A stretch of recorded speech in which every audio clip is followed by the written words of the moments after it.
What's up everyone, welcome to this video.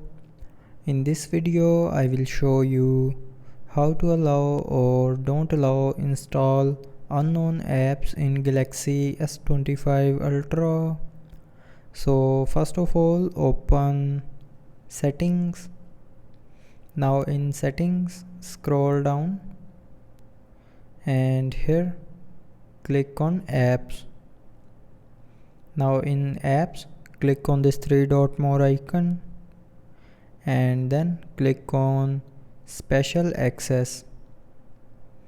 Now in special access, scroll down and click on install unknown apps. Now from here you can allow or don't allow install unknown apps to these apps.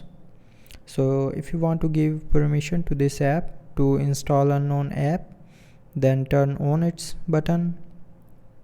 And if you don't want to allow this app to install unknown apps in your mobile, then tap on its respective button to turn it off.